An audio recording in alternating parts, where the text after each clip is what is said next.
Et j'ai grandi avec ce truc en me disant que peut-être que je mourrais comme mon père. Et donc, à 17 ans, j'ai connu mon premier cancer.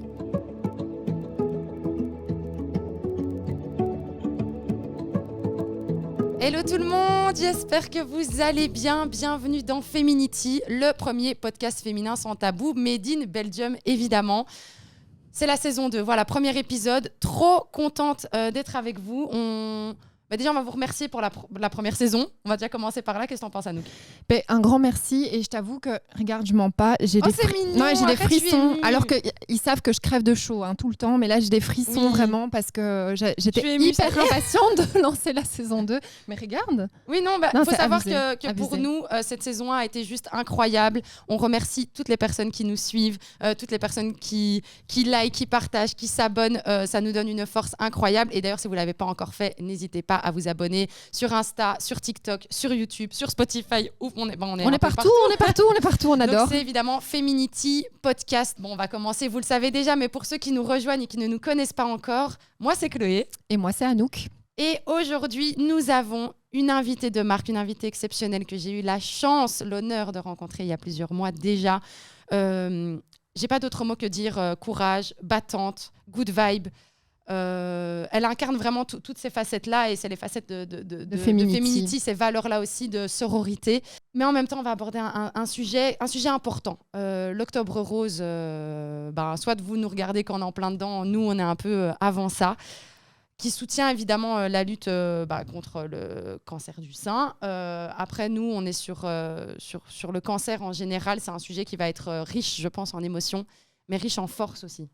C'est surtout une thématique qui va toucher de près ou de loin tout le monde. Le cancer du sein, c'est quand même une femme sur 3 sera confrontée dans sa vie au cancer du sein. Si ce n'est pas votre maman, ça peut être votre fille, votre cousine, ou vous-même. Et on veut vous donner de la force. On veut vous donner de l'énergie, de la force et surtout de l'espoir. Et je pense que notre invitée aujourd'hui va nous donner des pistes aussi pour ça. Pas mal de choses qu'elle a expérimentées et elle-même et qu'elle a mises en place, des actions concrètes pour les autres. Donc on est vraiment impatient de vous la faire découvrir. Du coup, on va vous présenter aujourd'hui Sarah. T'as vu ? Présentation, ça va ou pas ? Super, c'est magnifique, merci. Alors, Sarah, fondatrice de Fight X Life. Alors, à la base, je vous avoue, je voulais la présenter moi-même. Mais elle a un pitch tellement rodé que je pense que tu te présentes toi-même mieux que je le ferais. C'est l'habitude aussi. Et puis, comme c'est une expérience de vie et que c'est ma vie que j'ai envie de partager avec les autres et j'ai envie de leur montrer qu'il ne faut pas baisser les bras. Donc, c'est peut-être un peu plus facile pour moi, surtout. Vas-y, alors décris-nous déjà qui es-tu et au-delà de qui es-tu, après Fight X Life, qu'est-ce que c'est ? Alors, je m'appelle Reski Sarah. Je suis la fondatrice de Fight X Life. C'est une association qui lutte contre le cancer. Tous les cancers, que ce soit enfant, femme ou homme. Et donc, j'ai créé mon association parce que moi-même, j'ai été touchée 4 fois par le cancer, étant très, très jeune. Et en tant que femme, j'ai dû vraiment me battre. Je n'ai pas réalisé tout de suite. Et donc, j'ai fait beaucoup de rechutes. La dernière rechute date de 2018 et il fallait que je me relève. Et donc, je me suis mise à la boxe. Et donc maintenant... On adore ça, on adore. Ouais, exactement. Il fallait vraiment... j'avais tellement de colère en moi que j'avais envie de tout casser. Et donc, du coup, je donne des cours de boxe en salle et en piscine pour des personnes. Et j'ai envie de leur dire, moi, je suis passée 4 fois sur des tables d'opération. Enfin, 4 fois, non. Je suis passée... je suis arrivée, je crois, à ma 12e. Et j'ai bientôt ma 13e là, qui va arriver bientôt. Et, mais bon, je ne baisse pas les bras et j'ai envie de dire aux gens, c'est pas grave, je suis encore là. Et il y a toujours de l'espoir tant qu'on y croit et qu'on croit en soi et qu'on croit en son médecin, toujours aussi bien sûr. On est là. Moi, en tout cas, je suis une vieille plante. Ah oui, mais toi, t'es là, tu sais. On te sent, t'es là. Oui, je crois. Mais qu'est-ce que tu dis ? C'est une belle plante. Est-ce qu'on peut revenir nous, dans l'émission, ce qu'on aime bien, c'est aller plus loin. Est-ce que les gens veulent bien nous donner l'origine un petit peu ? Ouais. Ça a commencé quand ? C'est quand la première fois que tu as été confrontée à la maladie ? À la maladie, ouais. Eh bien, moi déjà, je suis d'une fratrie de 7 enfants. Ah ouais. Ouais, je suis la plus jeune. Ah oui, la cadette. Et oui, ça a été foudroyant parce que mon papa, au fait, est décédé quand j'avais 10 mois. Ah ouais. Ok. Et donc, j'ai pas connu mon père. Et ça a été déjà un traumatisme, mais quelque part que j'ai un peu, ça a été un peu un déni. Souvent, quand on me parle de mon papa, donc moi, je dis ouais, je connais pas, tu vois. Mais au fond de moi, ça a été une blessure profonde. Et j'ai grandi avec ce truc en me disant que peut-être que je mourrais comme mon père. Il est décédé comment ? Il est décédé d'un cancer aussi, justement. Ok. Et donc, ça a été des moments très durs dans ma vie, dans les écoles. On connaît tous la fête des pères, bazar, machin et compagnie, le papa qui vient chercher. C'est une blessure qui se réouvre chaque fois. À chaque fois, ouais. Et donc, du coup, moi, j'ai effectivement, étant plus jeune, j'ai fréquenté beaucoup les hôpitaux. Je suis tombée souvent malade, des grosses pneumonies, des maladies chroniques. J'étais destinée à être malade. Et donc, heureusement, j'ai mes grandes sœurs qui m'ont aidée. J'ai été très, très couvée. Et ça m'a amenée aussi à être rebelle, fatalement, parce que je pense que j'ai été trop couvée. Oui, c'est ça. Je peux me débrouiller. C'est à cause de mes sœurs. Bon. C'est à cause de mes sœurs. Non, je rigole. Donc voilà, j'ai été souvent à l'hôpital. Très, très souvent. Et donc, à 17 ans, j'ai connu mon premier cancer. Waouh. Et pas à ça, donc là, je faisais déjà ma vie un peu toute seule, puisque, comme je vous l'ai dit, j'étais un peu rebelle. Et donc, j'ai été opérée, mais j'ai rien voulu dire, au fait, à ma famille. Je leur ai dit que c'était une connerie, une bêtise. Et, T'as fait... Attends. Oui, non, parce mais que tu non, peux pas... ça, non. C'est... Attends. Ils ont rien vu. T'as fait ça toute seule. Oui. T'as géré un cancer à 17 ans. Oui. Par toi-même. Mais je pense qu'à cette époque-là, j'étais dans le déni. Donc, je comprenais pas très bien. Et j'étais vraiment dans ma phase très rebelle. Et donc, il fallait... c'est dingue. Il fallait... non. Bam. Pour moi, c'était une opération, basta, merci, au revoir. Oui, ça va, on m'enlève un truc. Voilà. Oui, en fait, j'ai l'impression, je sais pas ce que t'en penses, Anouk, que le déni a été ton compagnon de voyage dans certaines périodes de ta vie et que peut-être... Est-ce que tu penses que le fait d'avoir somatisé un petit peu, parce que je pense que tu as somatisé tes émotions puisque tu les as gardées à l'intérieur de toi quelque part en faisant... Est-ce que tu penses que c'est ça qui a pu, à un moment donné, être une sorte de, tu sais, une toxicité, une toxine qui a pu amener certaines de tes maladies ? Parce qu'on dit que on dit que le cancer peut être parfois physiologique, mais qu'il peut être aussi une part d'émotion complètement somatisée dans le corps.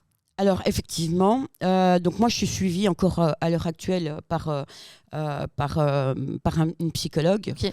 Donc effectivement, c'est peut-être un bagage que j'ai traîné par le traumatisme de la perte de mon père et qui est resté peut-être au fond de moi. Et comme je le disais au début, moi je me disais fatalement, peut-être que c'est quelque chose qui me rapprochait au fait de mon père, en fait, tout simplement. C'est une connexion. Voilà. Et peut-être que sans le vouloir... Wow. C'est ce qu'on explique de temps en temps, enfin pas tous, mais il y a des médecins il y a des psychologues qui expliquent ça aussi comme ça et qui disent que le fait de vouloir me rapprocher à quelque chose qui m'a manqué, eh ben, je me mettais dans un état peut-être moi-même où j'ai déclenché ce cancer pour pouvoir me rapprocher au fait de mon père. Et effectivement, peut-être que c'est ça, peut-être que c'est autre chose, parce qu'on dit aussi qu'on a tous des cancers au fond de soi et qu'on les développe. Donc, qui se révèlent ou pas avec ce qu'on vit. Voilà, alors la réponse, on ne le saura jamais. Mais c'est clair que maintenant j'ai 47 ans, bientôt 48. C'est clair que mon père, il me manque. Je tiens à te dire que 47 ans, 48, waouh. Merci, c'est gentil. Donc voilà, est-ce que c'est ce trajet-là que j'ai suivi ? Est-ce que c'est le cancer qui m'était destiné ? Est-ce que je ne sais pas. Personne ne pourra répondre à ça. Ça me parle grave ce que tu dis parce que moi j'ai perdu ma grand-mère quand j'étais très jeune de 2 cancers et en fait j'ai été bercée vraiment par ma maman qui était très touchée par ça, elle qui était très malade et qui vivait à la maison. Et j'étais tout bébé, j'avais entre 2 et 4 ans quand ça s'est passé. Et en fait, après, j'ai développé ce truc de...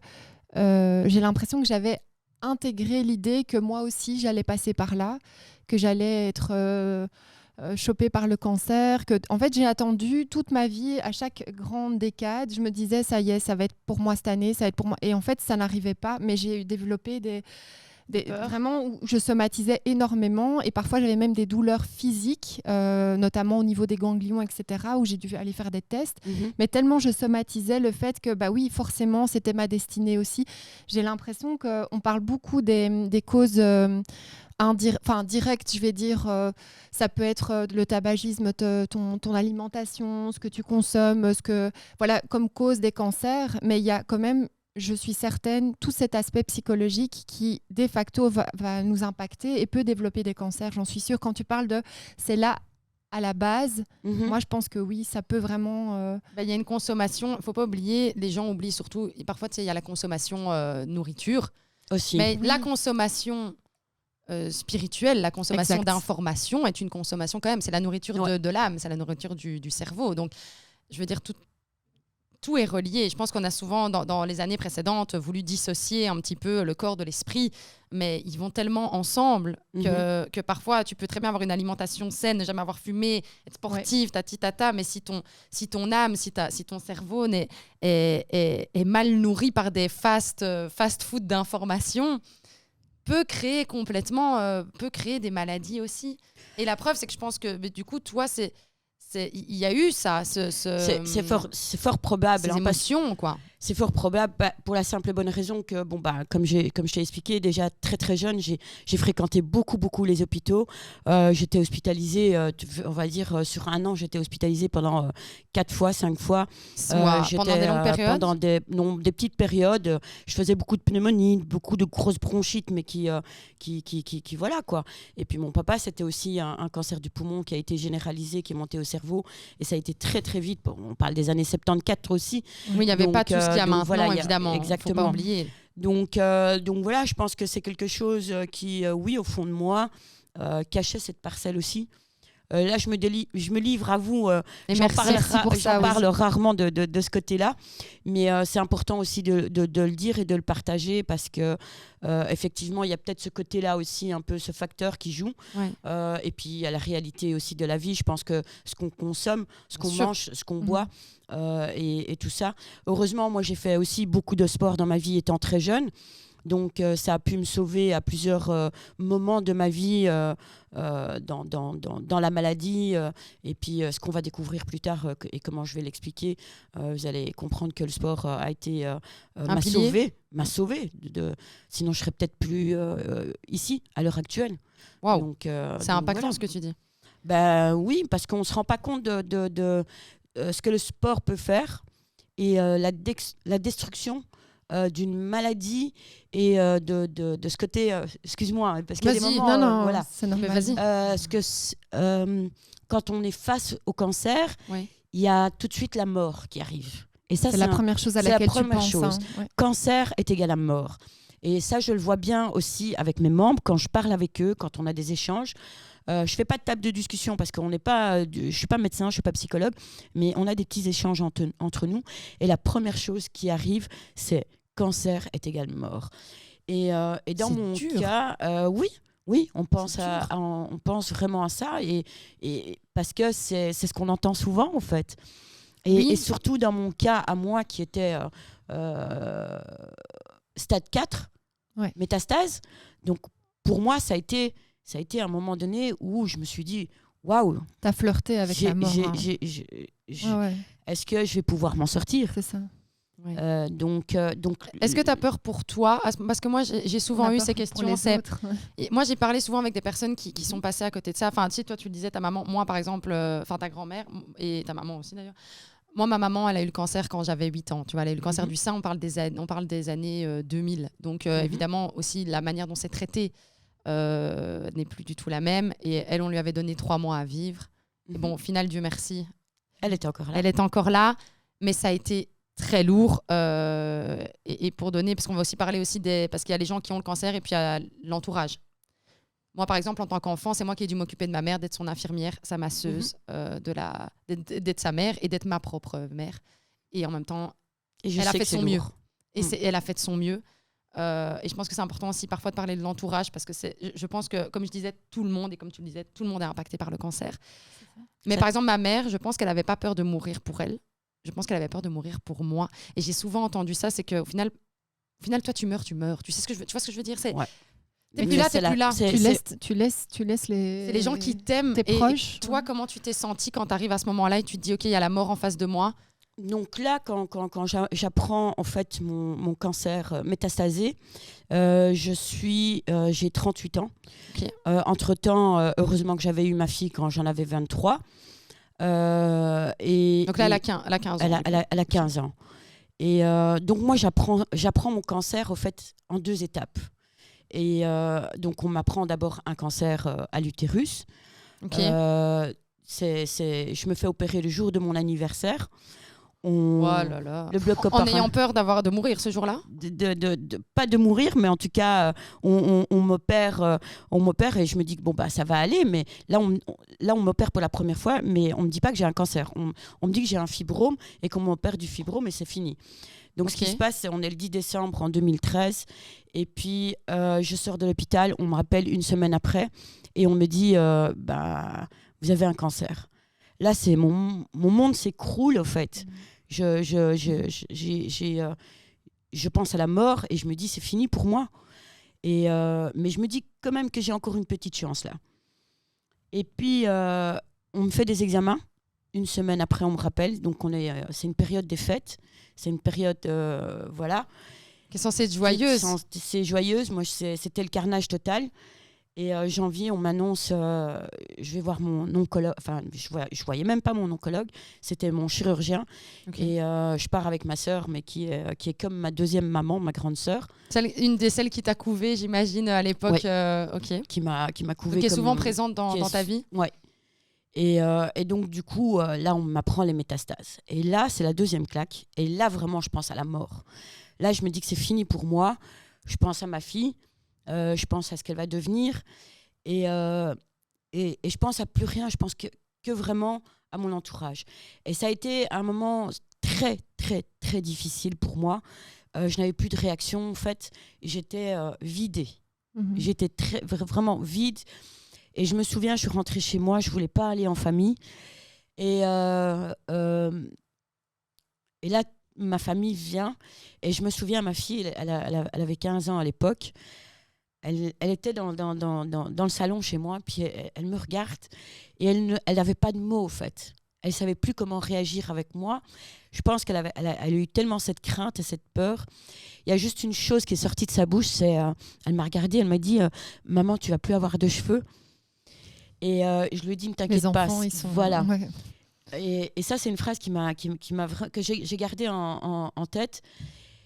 Et c'était vraiment insouciant pour elle parce qu'elle savait la gravité, mais pour elle ne pensait pas encore à la mort. Pour elle, la finalité, c'est maman a plus de cheveux. Voilà. Donc, quand la finalité, c'est il y a moyen que je meure. Quoi. Voilà. C'est ça. Et donc, du coup, je lui ai dit, bah, ça, c'est pas grave, on s'en fout et on verra, mais pour le moment, je les ai.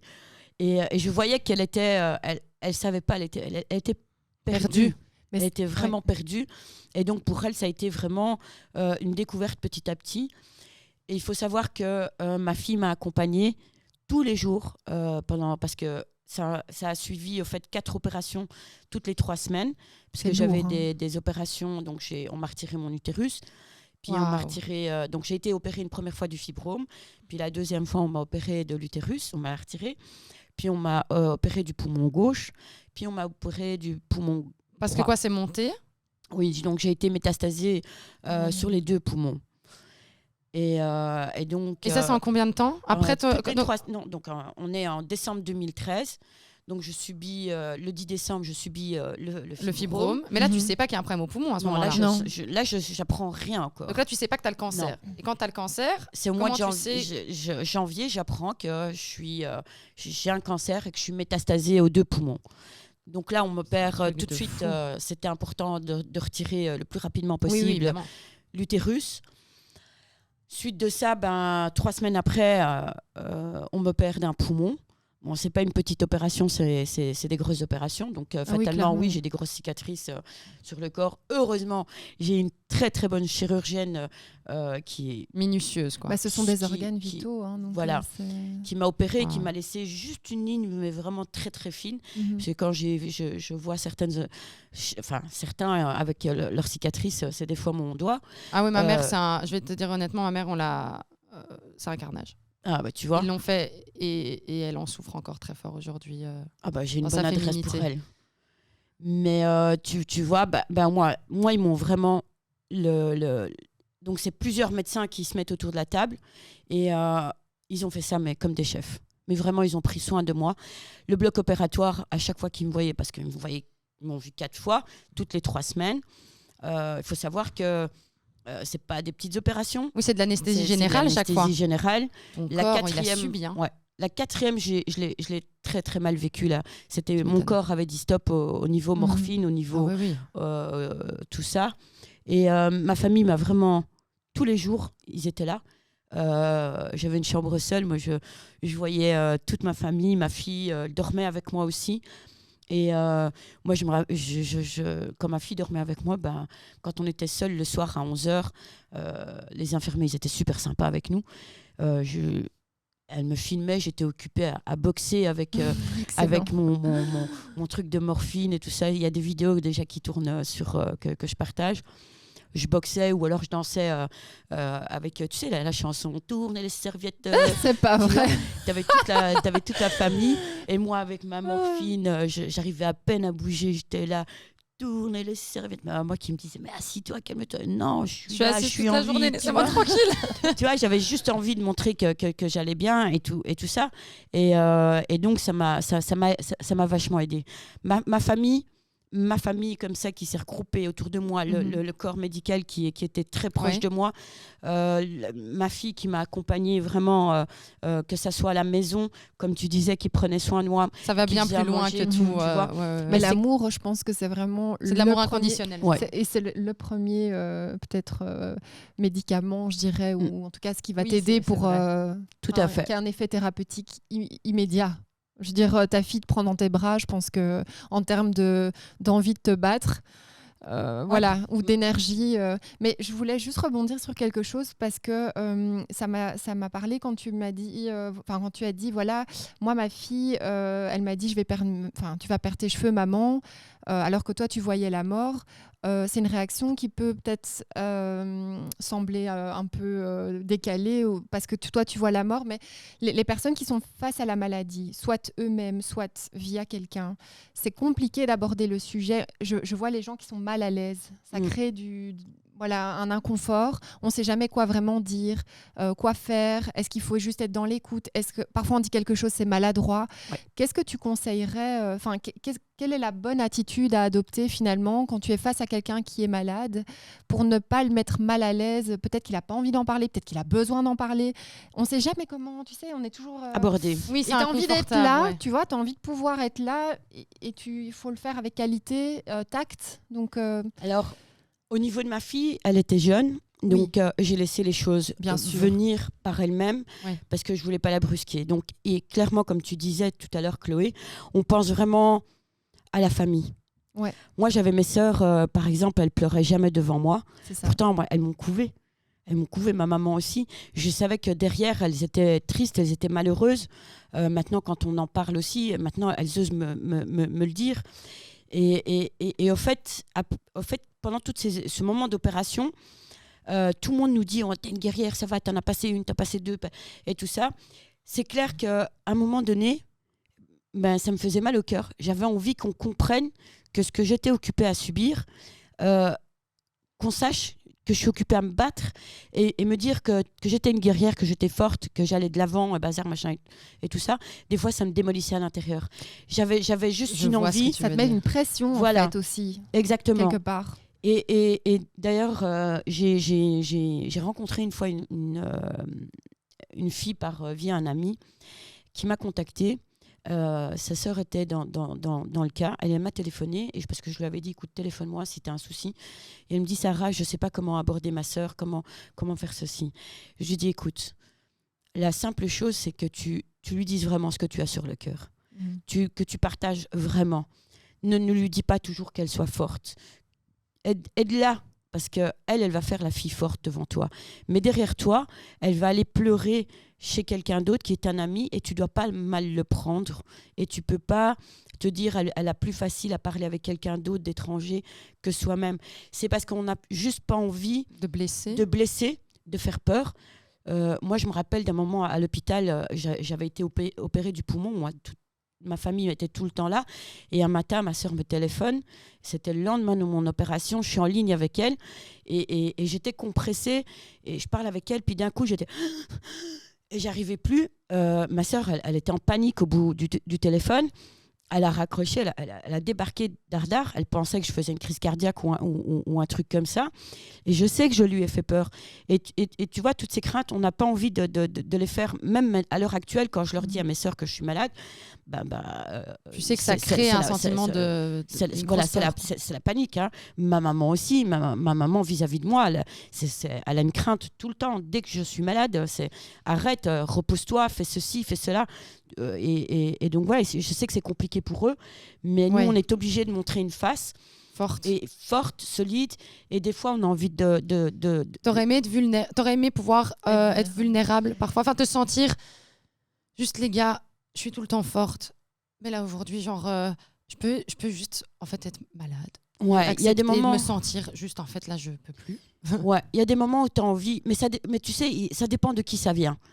Maintenant, quand c'est la famille, on est très compréhensif. Moi, je parlais plus de réintégration au travail, par exemple. Ouais, parce que nous, on a le cas des collègues et tout qui reviennent de maladies, des longues maladies, 1 an et demi. Et soit ils n'ont pas eu de nouvelles pendant 1 an et demi et c'est genre, on te croise dans le couloir comme salut, ça va, enfin, t'as envie de comme dire, si c'est jamais rien. En fait, je reviens d'un pèlerinage contre la mort, entre guillemets, ou pour la vie plutôt, j'ai envie de dire. C'est beau ça. Ouais. Un pèlerinage pour la vie, j'aime beaucoup. Mais c'est parce que j'avais vu que c'est fight for life et pas pour... c'est ça. Oui, c'est pas against dead. Voilà, c'est vraiment toujours cette... Mais c'est vrai qu'on ne sait pas... Peut-être on peut être vraiment mal à l'aise de voir un collègue revenir et de ne pas savoir forcément comment bien l'intégrer, le réintégrer. Moi, j'en ai des belles pour ça. Ouais. Ah ouais. Fatalement, comme moi j'ai été opérée 4 fois, donc beaucoup de morphine, donc j'avais pris 12 kilos. On voit déjà où tu vas nous emmener. Oh my God, c'est pas possible. Donc quand les gens me croisaient dans la rue, ça va. T'as mangé trop de donuts Non, c'est même pas ça, c'est pire que ça. Ah, pire que ça. Ok, je trouvais ça déjà limite. Mais... ça va, mais t'as l'air bien. Tu profites bien. Mais t'as pas l'air d'avoir eu un cancer, toi. Ah ouais. Là, t'as juste envie de lui mettre ta main. Une droite. Hein.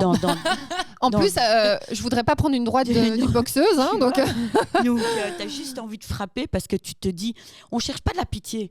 C'est pas la pitié, mais c'est de la compassion. Je sais pas comment expliquer ça. Mais quelqu'un, tu viens de sortir de 4 grosses opérations lourdes, t'enchaînes le regard de toi-même face à un miroir, ces cicatrices que tu portes, le poids que tu portes quand tu sais que toute ta vie, tu as fait 52 kilos, tu te retrouves à 70 et quelques, et puis que tu as quelqu'un en face de toi qui te dit, mais t'as pas l'air malade, est-ce que tu es sûr d'avoir un cancer?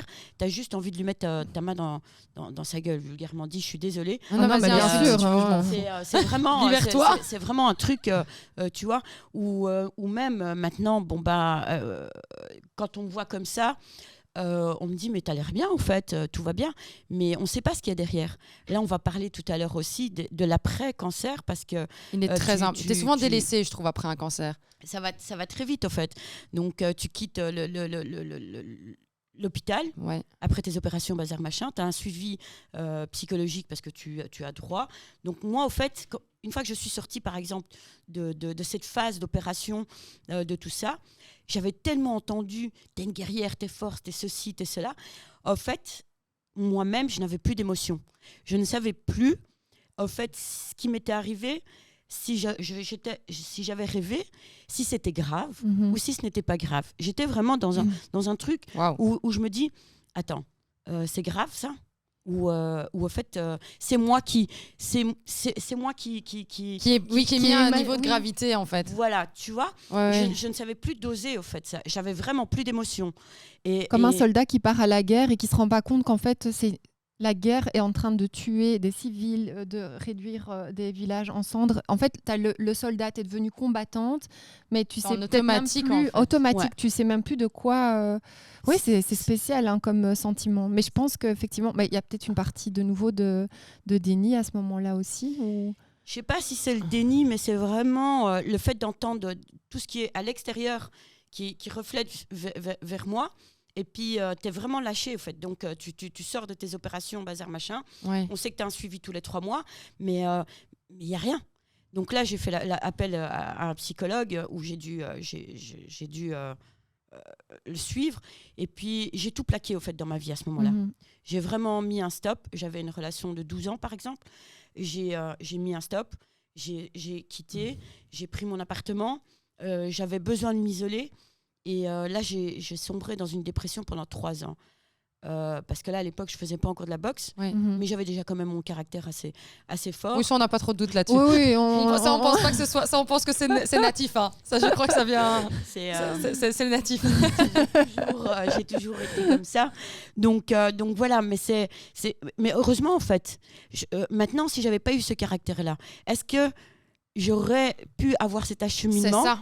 Est-ce que je me serais retrouvée dans cette situation-là, ou est-ce que je serais encore en dépression, tu vois? Enfin, est-ce que tu aurais utilisé toute cette expérience, tout ce par quoi tu es passé pour créer quelque chose pour les autres? Parce que moi, je trouve que c'est ça qui est grand aussi, c'est que tu te dis, OK, moi, j'ai vécu les choses, j'ai ramassé, j'ai morflé, ça fait des années, depuis mes 17 ans que je suis accaparée par ce cancer, et je veux quand même aider les autres, j'ai encore de l'énergie pour les autres. Wow. Oui, c'est à transformer, et c'est pour ça aussi que Feminity, on voulait que tu sois là, c'est parce que, bon, alors là, les amis, je reviens vers vous pendant 2 secondes, mais c'est... Oui, on parle d'une problématique qui est dure, on parle de quelque chose que tu as vécu, qui est sûrement encore à certains moments ou certaines choses dont on parle, je vois les énergies qui montent, qui descendent, parce qu'il y a des choses qui font peut-être... C'est encore plus sensible que d'autres. Mais c'est surtout pourquoi toi, quand je t'ai rencontrée, j'ai eu un waouh, c'est que je me suis dit, mais elle a vécu tout ça, et que toutes les femmes ou toutes les personnes qui ont le cancer, qui derrière essayent juste de reprendre leur vie comme ils peuvent, c'est déjà exceptionnel, ça n'enlève en rien du tout.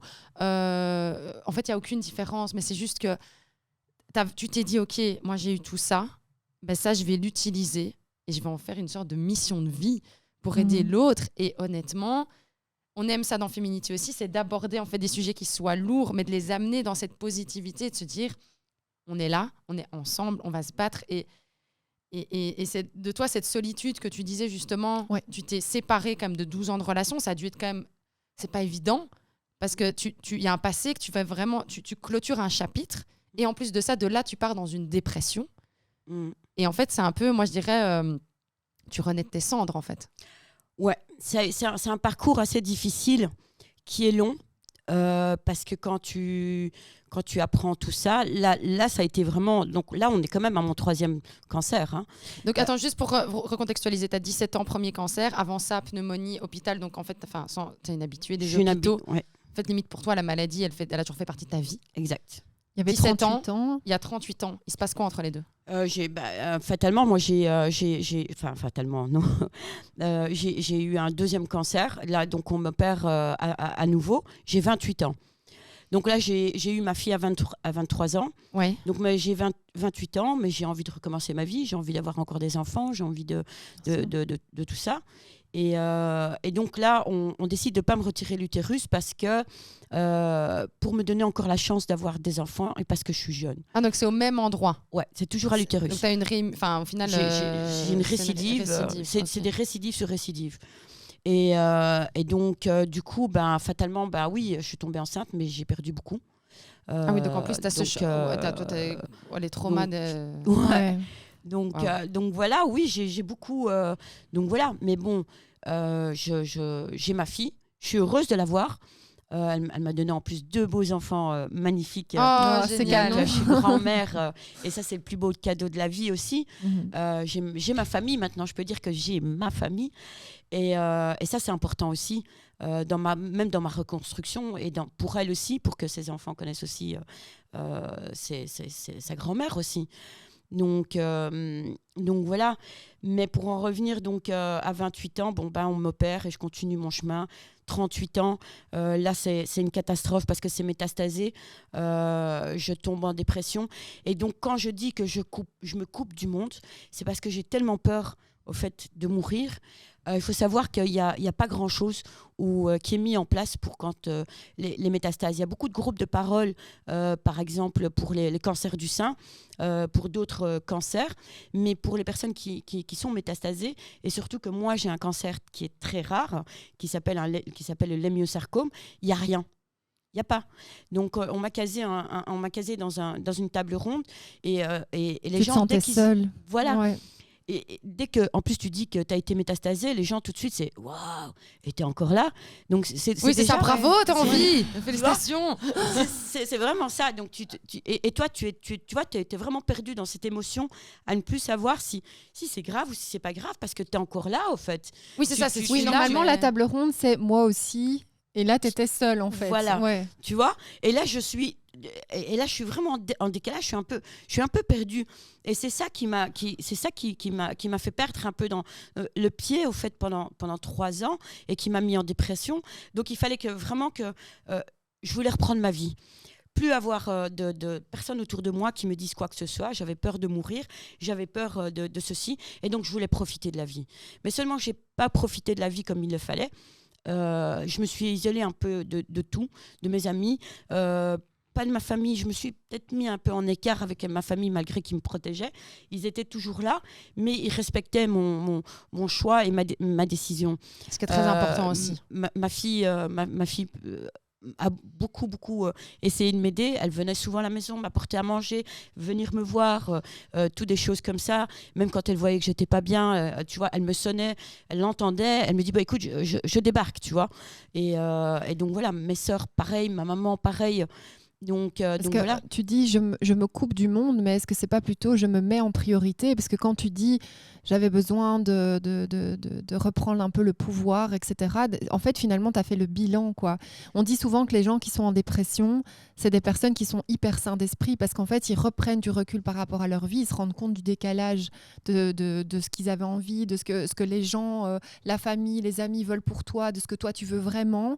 Et on dit souvent, les gens qui sont en burn-out, en dépression, c'est des gens vraiment qui ont un regard clair sur ce qu'ils sont en train de vivre et ils ont envie de reprendre le contrôle. Ça prend un peu de temps, mais c'est un processus qui te permet de guérir réellement et de mettre en place ce que tu veux dans ta vie future. Et je trouve ça génial parce qu'en fait, tu t'es dit, ok, je fais table rase, maintenant je réécris l'histoire, ça prendra du temps, je suis en train de morfler, mais je vais l'écrire comme moi j'ai envie de l'écrire, quoi. Et alors, tu crées cette sauce, quoi. Mais ça vient quand par rapport à ça? Alors, tu as la dépression. J'ai ma dépression et j'ai un ami boxeur qui est comme un frère, qui s'appelle Benoît Emblème, et que je revois pendant ma dépression et qui me dit « Mais Sarah, va faire de la boxe, viens, je vais t'entraîner, bazar, machin et compagnie. » Et moi je m'étais malade, tu vas m'en foutre une et de temps sparring direct, voilà, tu vois. Attends, le mec il était grand balèze, tu vois, et donc je voulais absolument pas, et malheureusement il décède et là, c'est de nouveau une chute pour moi. Oh ouais, tu m'étonnes. Et quand j'apprends son décès, je suis anéantie. Et donc, le lendemain, je décide d'acheter des gants et je vais m'inscrire à un club de boxe. Ça y est, j'ai un frisson. Pareil, Désolée, mais j'en ai un là, donc voilà, il fallait que je le dise. C'était pour moi une évidence. Il voulait me donner une clé. J'ai pas voulu l'écouter. Et j'étais tellement choquée par son décès que je me suis dit, il faut que je suive ce qu'il me dit. C'est ça. C'est lui rendre hommage aussi. Voilà, c'était un hommage pour lui. C'était un truc que, je sais pas, quelque chose m'a guidée par là. Lui m'avait ouvert cette porte-là et il fallait que j'aille à cette porte. Et donc le lendemain, j'ai été m'inscrire, mais vraiment le lendemain. J'ai acheté des gants, d'ailleurs j'ai acheté du matériel qui était... n'importe quoi, je pensais que c'était bon pour la boxe, mais c'était que dalle. Ouais, mais ça au début, tu te dis, mais j'ai vu que ça c'était bien, alors tu te ramènes avec des bazars. T'achètes la panoplie. Tu vois, quand ils m'ont vu à la salle, quoi. ils m'ont vu à la salle avec ça, ils ont rigolé. Enfin bref. Et c'est clair que quand je suis arrivée dans cette salle de boxe, donc je suis toujours à 70 kilos, j'ai perdu confiance en moi, je suis pas bien, je viens de perdre mon ami, j'arrive dans une salle de boxe parce que j'ai pas été dans une salle de boxe, une petite salle de boxe, j'ai pas été, enfin je citais pas des noms, mais voilà, là j'ai été à Émergence, donc c'est des professionnels de la boxe, je pars m'entraîner avec eux. Ah ouais. Tu te sens du coup, Tu t'es pas dit c'est un petit cours collectif Ouais, sympa, c'est ça, quoi. tranquille. Voilà, c'est ça. Non, moi je vais dans le ring, les Direct. amis. Voilà, tu vois. Et je me suis dit, au départ, j'ai hésité parce que je me suis dit, attends, je viens d'être je me suis fait opérer des poumons il y a 3 ans, cardio, bazar, machin, ça va pas le faire, je suis la petite boulette, tout ça.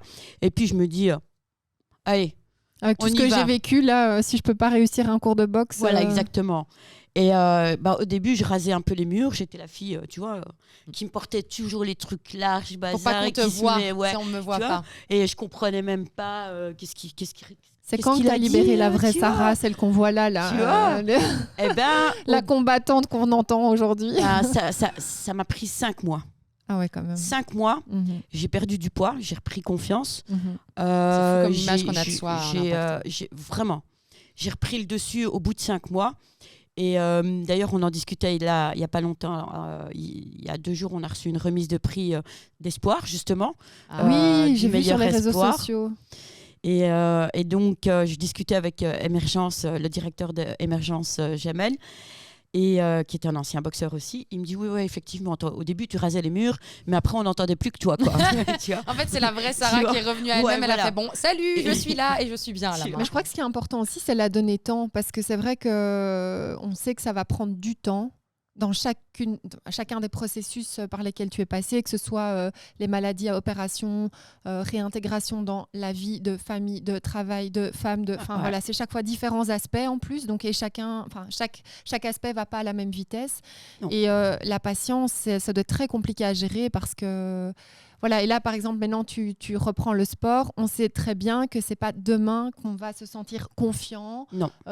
T'es sérieuse, moi voilà. je t'explique, moi j'ai pas fait de sport là depuis 2 mois, je vais courir 20 minutes, je suis au bout du Rolls. Alors toi qui as Ouais. qui as battu des cancers. Non, mais je crois que se truc, je me laisser dis, le temps, c'est c'est le mental, hyper hein. important. Ouais. Est-ce que j'imagine que voilà, parfois on veut être impatient de pouvoir peut-être aller plus vite que ce que notre Oui, ou corps être le comme permet. Ou, ouais, c'est ça, cette frustration de ressortir de ton premier cours, ton deuxième ou ton 10e et te dire ok, je retourne. Parce que déjà, quand on n'est pas malade, retourne à la salle. Oui, quand t'as l'impression d'avoir fait de la merde, déjà c'est dur. C'est dur, mais là, te dire, allez, je reprends, je me sens, ouais, comme tu dis, comme une merde, mais j'y retourne en fait. appelons un J'en chat un chat, redemande et le temps fera que, voilà, je m'en sortirai, mais... Alors, ce qu'il y a justement, c'est que moi, par rapport à ça, quand je suis arrivée dans cette salle, j'ai rien dit. J'ai pas voulu dire que Tu l'as j'avais eu fait un filou. cancer. Ouais. J'ai pas voulu dire que j'avais été opérée. J'ai pas voulu dire que j'avais le handicap sur mes poumons Et fatalement. pourquoi ? Parce que je voulais pas qu'on me traite comme la petite C'est fille. ça, C'est pas ça. comme la femme Voilà, malade. tu vois. C'est ça. Je voulais pas qu'on me colle cette le regard image, change. tu vois. Je voulais qu'on me traite comme tout le monde C'est ça. et donc voilà. Et je voulais donner le meilleur de moi-même. Et chose que je suis arrivée. Je voulais pas qu'on se dise, bah tiens, elle a des problèmes aux poumons, on va être un peu plus gentil avec elle. Fallait pas C'est qu'on soit grave indulgent. si- voilà. Oui. Il dit vas-y, Ouais, voilà. Tu vois, fais-moi je voulais qu'on souffrir. m'engueule, je voulais qu'on m'engueule comme tu vois. Ouais. Vas-y, tu vois. Donne Allez, donne, encore, frappe. Tu vois, et puis comment on se tape ça- dessus. Mais voilà. j'arrive plus, ouais, c'est pas grave. Tu vois, c'était vraiment, j'avais besoin de ça. Et puis, il ne faut pas oublier, après tout ça, moi, après la dépression, j'ai une colère à sortir. Hein. À fond. J'ai un et la bagage, boxe, j'ai un C'est nœud le dans deuil l'estomac. un peu finalement. Voilà. C'est un peu les Ouais, étapes ouais. du deuil, j'ai Je l'impression. suis d'accord avec toi. grave, T'as fait un grave, deuil. Tu vois, c'était vraiment déposer cette hargne, cette colère, ce truc, ce traumatisme. Il fallait que je le dépose quelque Ouais. chose. Et je pense que à travers mes points, j'ai réussi à le déposer sur mes collègues dès l'époque, Oui, mais sur les sacs. Mais à cet endroit-là et pas ailleurs sur peut-être des personnes t'as un connexes environnement, importantes pour toi. Voilà, Un c'est ça. cadre. C'est Oui, pas, c'est c'est ça. pas la C'est ça. famille qui ramasse, c'est pas le boulot qui ramasse, c'est pas ton conjoint Bon, qui le ramasse. coach, par contre, bon, Le voilà. coach, mais il nous fait ramasser aussi. Il C'est faut, clair. voilà, donc, Ouais. Mais t'as 2 boxeuses convaincues. Et ouais. effectivement, la gestion déjà des émotions et de la colère par la boxe, c'est déjà un truc. Ça nous a appris énormément psychologiquement parlant, en plus sur nous et après dans notre corps. Donc moi, je suis convaincue que c'est un sport qui une discipline. J'ai pas envie de dire un sport, c'est une discipline parce qu'il y a toute cette rigueur, tout ce. Oui, c'est ça. Waouh, c'est. Mais parce que j'ai vu que c'était des cours de boxe adaptés. Ouais. Alors moi, ma question, c'est qu'est-ce que vous mettez en place pour que ça soit adapté? Ouais, voilà. Parce que c'est la création de Fight X Life qui fait que c'est de la boxe adaptée. Voilà. Donc toi, tu fais tes cours de boxe. Moi, je fais mes cours de boxe normal. Ok. Oui, ça te donne peut-être l'idée alors. Donc, après ça, moi, j'ai encore un cancer, hein, mais on en reviendra. Ah oui. Donc, ce qui se passe, c'est que adapter, ça veut dire pour nous tout simplement qu'il n'y a pas de sparring. Ouais, certes. Pour éviter des coups mal placés. Parce que les personnes sont opérées, que ça soit du sein, que ça soit, comme moi, par exemple, des poumons, ça peut être le pancréas, ça peut être n'importe quoi. Donc, il ne faut pas qu'on aille dans les cicatrices, il ne faut pas qu'il y ait ce truc-là. Même s'ils en demandent des fois, mais bon, en général, ce sont les personnes qui sont un peu plus, qui sont là depuis des années maintenant et qui arrivent un peu. Et on fait par exemple des touchettes de 4 coups, comme ça c'est moins agressif et tout ça. Et on s'adapte vraiment à chaque personne. Il y a des personnes qu'on va savoir elles sont beaucoup plus fragiles ou elles ont pas... elles ont moins de facilité à faire certaines choses. Bien, on va pas vraiment leur dire ouais tu peux aller, vas-y. Non, on respecte chaque personne dans son travail. Mesure, en fait. Voilà. Mais là, tu es indulgent du coup. Ouais, là je suis indulgent. Tu vas encadrer, mais ça reste. Ouais. Tu as ce côté quand même compassion et te dire ok, toi je vais pas te pousser. Sauf si on te demande peut-être. On va pousser, mais comme on connaît tellement bien, et tu sais jusqu'où. Je sais jusqu'où on peut aller. Donc, maintenant, c'est plus moi qui donne les cours, ce sont les coachs, mais ce sont des coachs professionnels aussi. Ce sont elles ont fait des combats, des trucs comme ça. Et donc, elles connaissent chaque personne de leur groupe. Donc, c'est des groupes de combien? Là, nous, on ne veut pas passer au-dessus de 10. Pour que ce soit vraiment, bien cadré. Et mon but, c'est pas de remplir une salle. Hein. J'espère pas qu'il y a 36 000 personnes qui aient le cancer et qui viennent nous voir. C'est pas mon but. Hein. Je pense qu'on a compris que tu le faisais pour les valeurs et pour ta mission de vie plutôt que pour l'argent, façon de parler ou quoi que ce soit. Et puis tu parlais du fait que c'était pas facile de passer le cap d'y aller. Donc si tu te retrouves tout de suite avec plein de gens, c'est plus intimiste, c'est peut-être plus facile pour démarrer, je pense. C'est plus facile. Et puis les gens, quand ils connaissent mon histoire, parce que je la partage beaucoup, donc ils ont plus facile à parler avec moi. Donc moi, je peux dire à la coach, attention, il y a quelqu'un qui va venir, mais elle est plus fragilisée par ça. Donc ne va pas dans ce genre de choses. Et Fight X Life, du coup, ça se crée quand et comment? Eh bien, un jour, donc moi, je suis suivie tous les 3 mois encore à l'actuel depuis 2013. Ouais. Et puis 2018, je suis à la salle de sport à Émergence et je reçois un coup de fil de mon médecin. Il est 19h. Ça sent pas bon les coups de fil de médecin à 19h, c'est jamais. Exactement. Je comprends. Je comprends très vite puisque je venais de faire mon test. Okay. Et là, j'ai mon visage qui s'effondre. Je suis en pleurs. Et là, tout le monde découvre, je fais une rechute et tout le monde découvre qu'au fait... tu étais malade. Donc en fait, toi, à ce moment-là, tu étais juste Sarah qui vient à la boxe, qui elle avait nié l'affaire. Hein. Tu n'as toujours pas dit? Non, rien. Non, elle a nié jusqu'au Et comment bout. tu te sens au moment déjà où tu apprends la nouvelle et comment tu te sens de tout d'un coup devenir Sarah malade? Là, ça a été parce que les gens n'ont pas face aux gens. Justement, en fait, parce que j'étais à la salle, je parlais avec des potes. Ils étaient étonnés. Le téléphone qui décroche. Moi, je suis là. Entre-temps, moi, j'ai un ami en plus avec lequel on se charrie beaucoup. Et donc, il ne sait pas, au fait. Il est juste vraiment de passage. Et j'apprends donc que j'ai un cancer. Mais comme on aime bien se taquiner, il passe en face de moi et puis il me dit que c'était encore à faire ton cinéma. Et moi, là-dessus, je pète un câble avec lui. Mais lui, il savait pas. Tu lui parles le pauvre. Oui, c'est ça. Non, le décalage. Moi, je pète un câble avec lui. Je vais m'enfermer dans les chiottes. Il vient me voir. Et là, il découvre tout le truc. Et il s'excuse. Il s'effondre aussi. Il sait plus quoi faire. Ouais. Et donc, voilà. Puis tout le monde me l'apprend. Tout le monde est sous le choc aussi. Et tout le monde essaye de me rassurer. Tout le monde me dit, tu veux rentrer non, en fait. Et là, de nouveau... Tout le monde veut prendre soin de toi, on veut te couver, machin, et en fait tu retombes dans. Voilà. C'est fou, hein. Ce que tu voulais éviter. Il y a un switch qui se fait, qui est bienveillant, sûr. Ouais. Mais il y a des moments où tu as juste envie, oui, ça va, je sais en fait que j'ai le cancer, je sais que si, mais juste traitez-moi de nouveau, normalement. Oui, c'est ça. Et donc, du coup, franchement, mon coach, à cette époque-là, ça va, il l'a compris. Ouais. Et donc, tout de suite, il voit que je dis non, je veux pas. Donc, je m'entraîne. Et j'oublierai jamais ce jour parce que je me suis entraînée. Et j'avais en face de moi quelqu'un. Et je lui disais, mais frappe-moi, quoi. Tout ce que j'avais envie, c'est qu'elle me frappe, tu vois. Et c'était pour ressentir la douleur ou c'était pour avoir la force d'exprimer ta propre colère? J'avais besoin de sentir la douleur, mais j'avais besoin de sortir aussi. C'est et ça. donc, et même moi, quand je frappais, j'oublierai jamais parce que je me donnais à fond. Et alors, j'avais...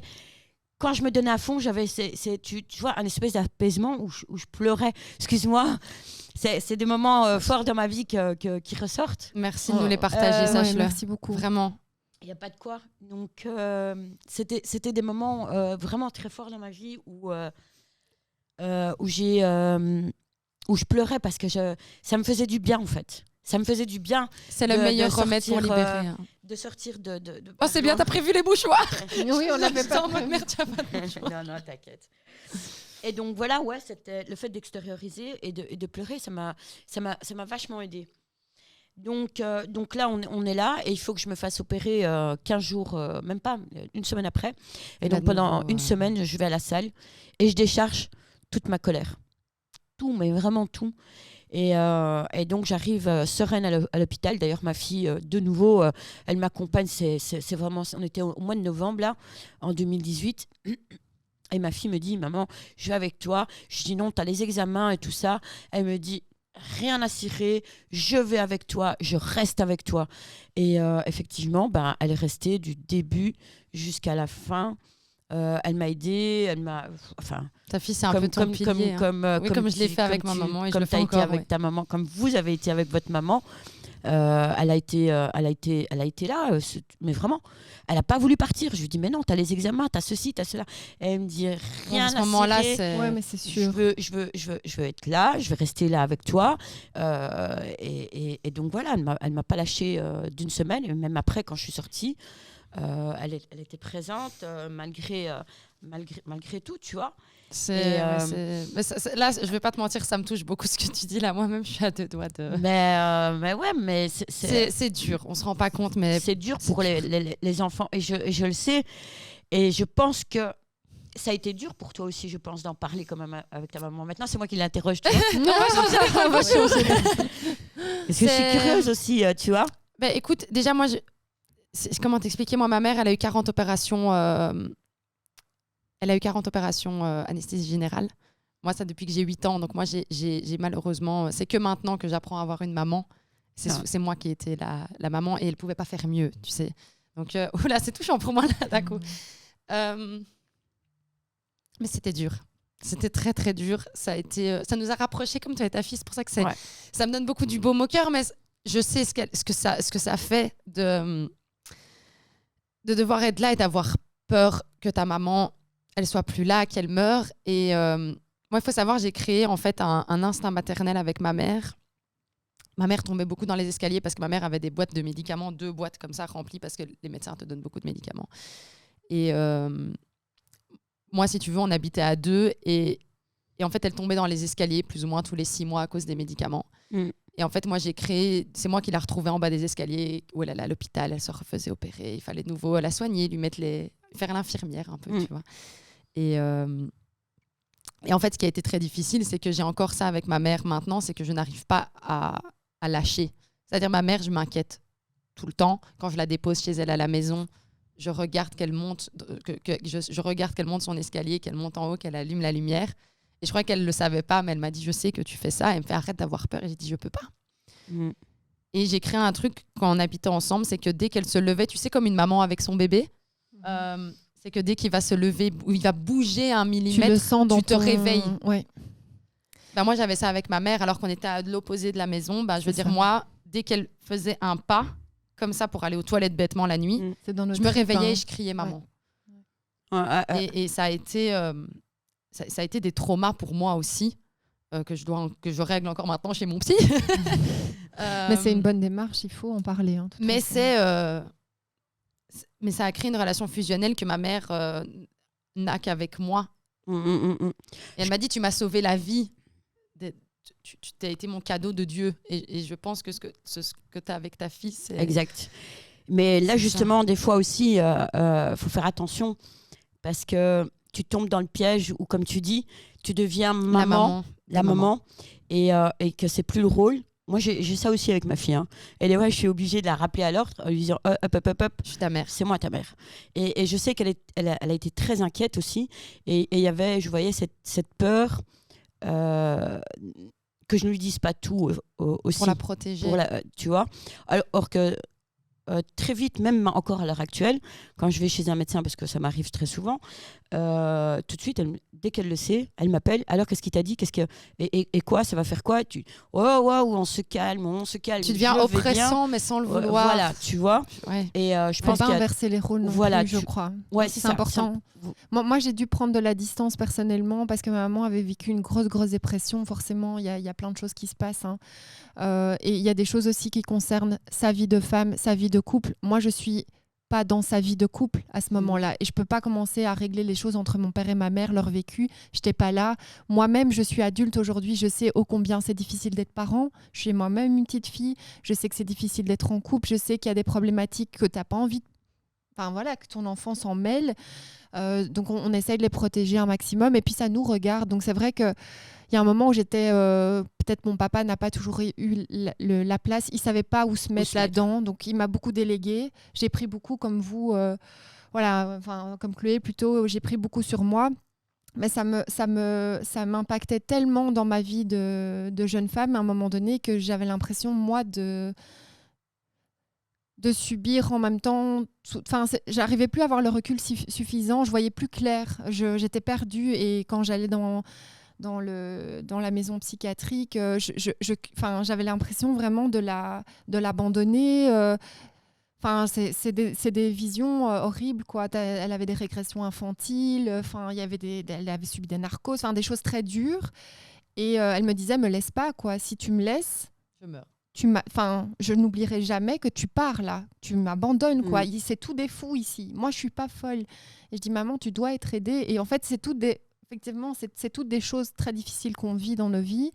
Mais j'ai eu le courage aussi de me dire, je l'aide, je suis là, parce qu'elle voulait pas se faire aider non plus. C'est compliqué. Alors qu'elle avait vraiment besoin d'aide. Et de se dire, ok, je suis une bonne fille pour ma maman. Mais je dois me protéger aussi et je prends ce recul et je me sauve aussi. Oui. C'est compliqué. Je trouve que c'est très difficile. Garder le curseur, l'équilibre est très, très compliqué. C'est très compliqué et c'est vrai que comme tu le dis, le cancer, quand il touche une personne, ça peut démolir une famille. Ça peut aider une famille, ça peut soit souder une famille ou ça peut démolir. Donc maintenant... il y a le problème des accompagnants. Enfin, le problème, c'est pas un problème, c'est les accompagnants. Comment ils le voient, comment ils le ressentent, comment comme tu dis, la difficulté aussi voilà. Moi, j'ai eu de la chance que ça nous a soudés, que ça soit avec ma maman, que ça soit avec mes sœurs, mes frères et ma fille. Mais il y a des familles où c'est pas le cas. Il y a des familles qui se déchirent. Il y a des femmes qui, voilà, comme je l'ai dit tout à l'heure, moi j'ai cassé une relation de longue durée. Il y a des hommes qui quittent leur femme parce qu'elles ont eu un cancer, parce qu'ils ne savent pas réagir. Il n'y a pas longtemps, il y a une TikTokeuse qu'on voit beaucoup sur les réseaux sociaux où son homme, elle explique que son homme ne savait plus comment réagir face à la maladie, face à son cancer du sein et qu'il l'a abandonné. La peur a pris le dessus. Je crois que je pense qu'à ce moment-là, tu fais de ton mieux. Je pense qu'en fait, il y a des gens qui n'ont pas les... Je ne vais pas dire pas les épaules, mais peut-être si, c'est de se dire je suis désarmée. Ouais. Et en fait, peut-être qu'à ce moment-là, la meilleure solution que j'ai trouvée pour nous deux, c'est de ne pas être là. Parce que parfois, être là peut causer plus de dégâts que finalement parfois ne pas l'être. Et ça, peut-être qu'on s'en rend compte par la suite. Ouais. C'est juste que quand tu es quitté à ce moment-là... Non, il y a un choc, je pense. Je veux dire, t'apprends que tu as le cancer, tu es mutilé physiquement, tu sais pas comment tu vas pouvoir retrouver ta vie de femme avec ton homme a peur, il fuit.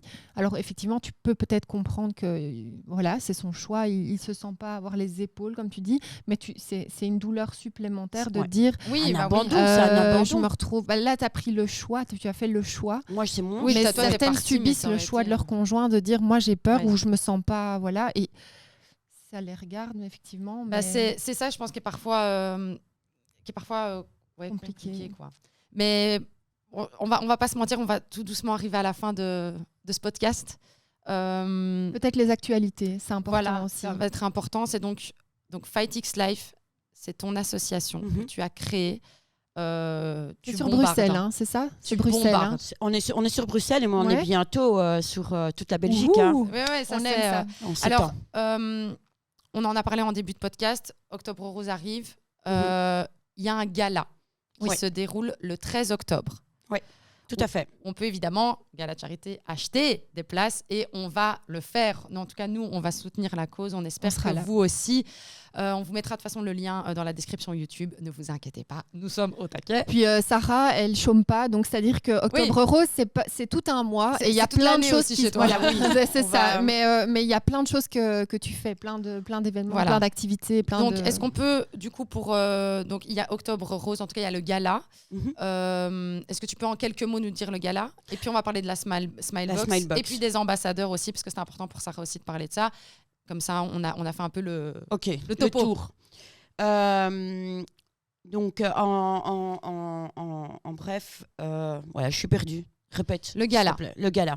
Donc voilà, le gala, c'est le 13 octobre. Ouais. Donc c'est un gala de charité où il y aura des artistes comme Estelle Baldé, la famille Wakou. Il y a Oudaifa qui sera présent aussi. Il y a Djengue aussi.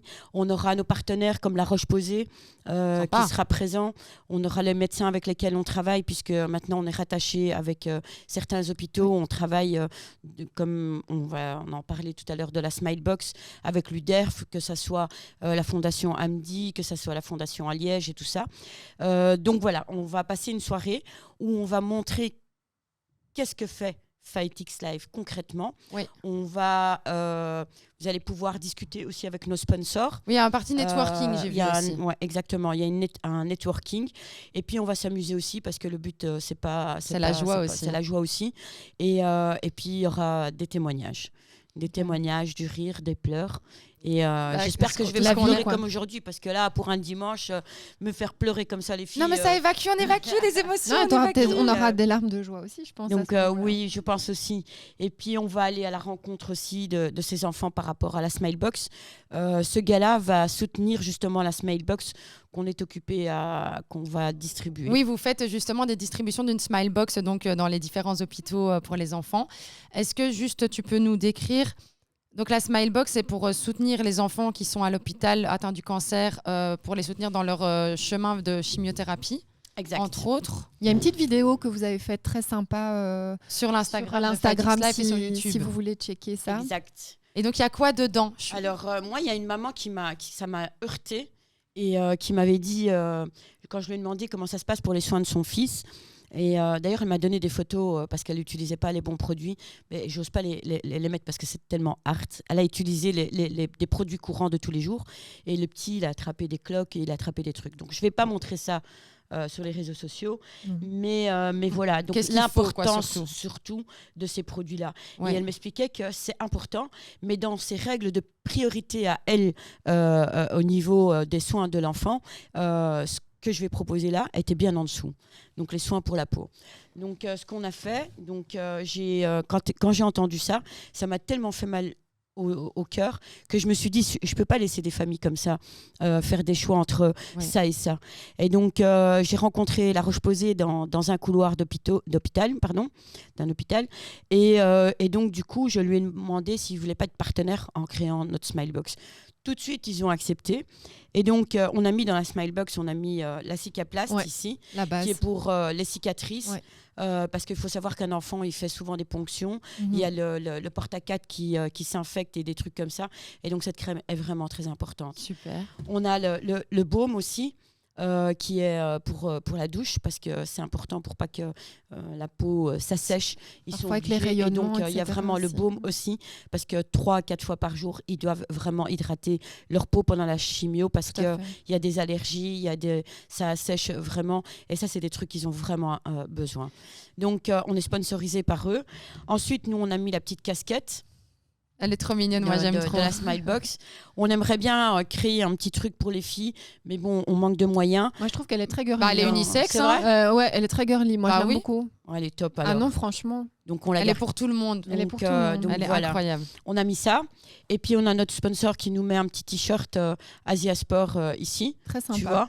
Hop là. Et, Très, très sympa. On et veut le donc même. ça. On veut le même. On est jalouse.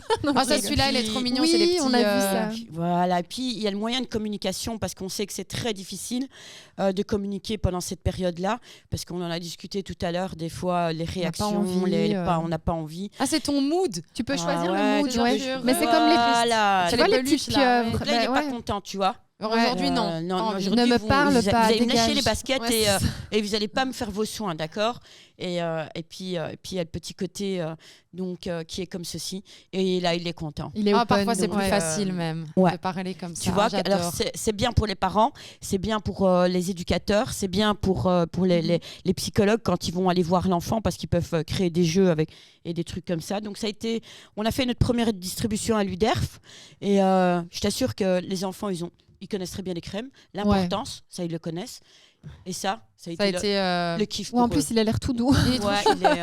il est super que- top. Oh, il est mimi. J'aime bien. Et donc voilà. Ça, pour pouvoir. Donc, ça, du coup, on peut. Ça aussi, Le à ça que gala, ça sert de faire des voilà. dons. Le gala va nous permettre de pouvoir, parce qu'il y a plus de 500 enfants qui sont diagnostiqués du cancer par an. Ouais. Il n'y a pas les récidives ni les rechutes. Et donc du coup, on a besoin de fonds. Bien sûr, toujours Et et donc, encore. gala. Et puis cette année-ci, on va vous réserver des belles surprises à venir. On ne va pas tout dévoiler.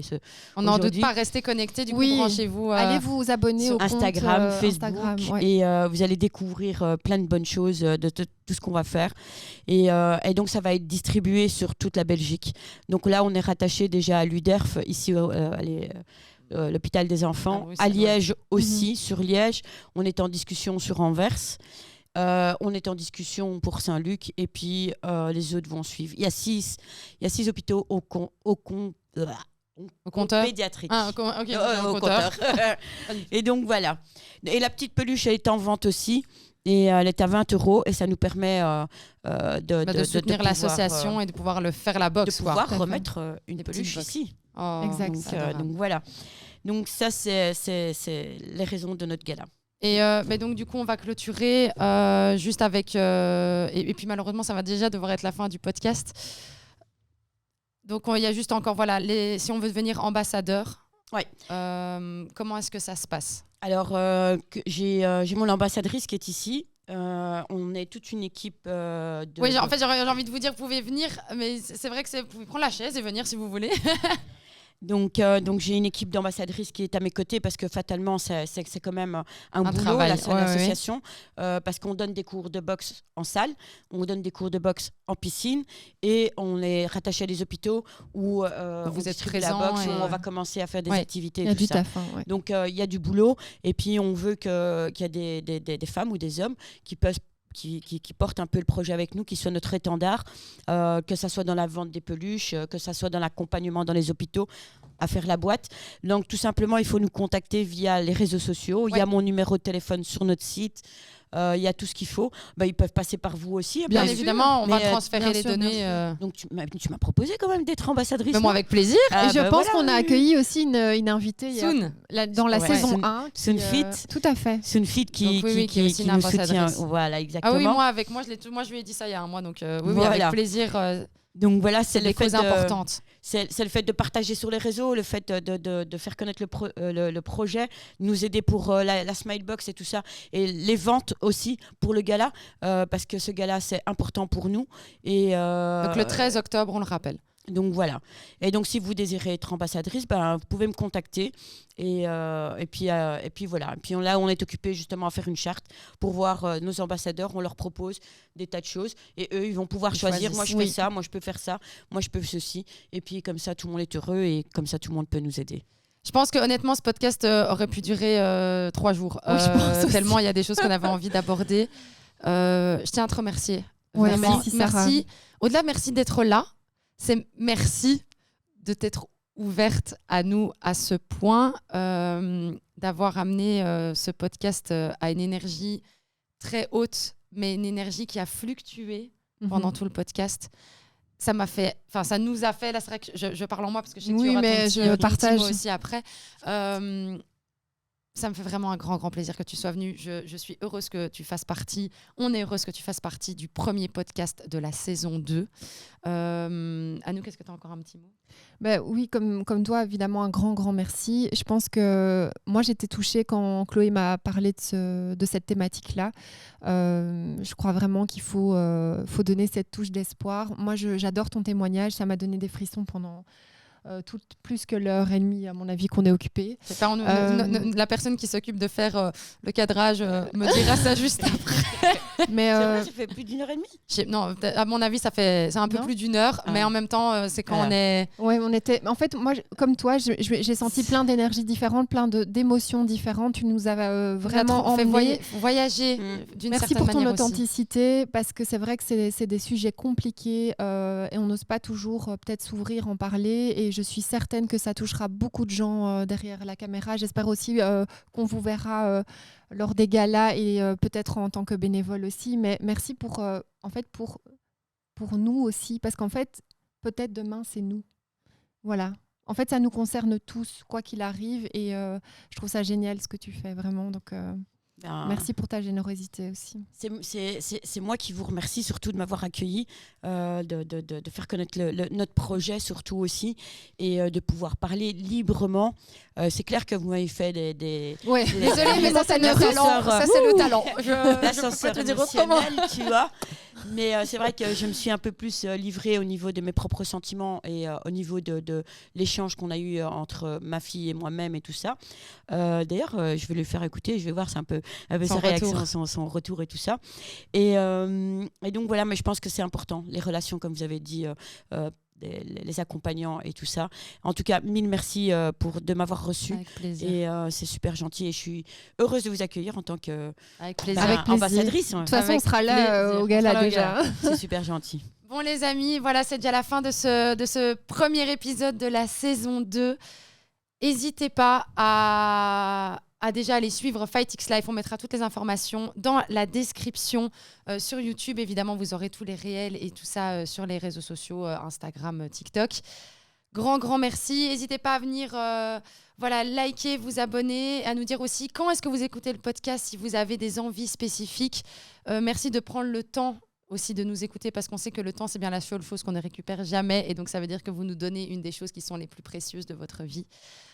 Merci Anouk, encore une fois, d'être la personne que tu es, d'être la merveilleuse accompagnatrice de ce podcast. Merci à toi surtout. Et j'ai envie de dire amen à tout ce que tu as dit. Oui, on se félicite pour ce premier épisode qui annonce déjà la couleur d'une saison incroyable. Voilà, il y a évidemment plein d'événements qui vont arriver. Restez connectés, restez branchés. Connectez-vous aussi sur le WhatsApp de l'émission que je vous mettrai également aussi en description. On vous fait de gros bisous. On vous dit à très bientôt pour le prochain épisode et passez une très très bonne journée. And it's a wrap! Oh my god! Wow! Bravo! Regarde, j'ai encore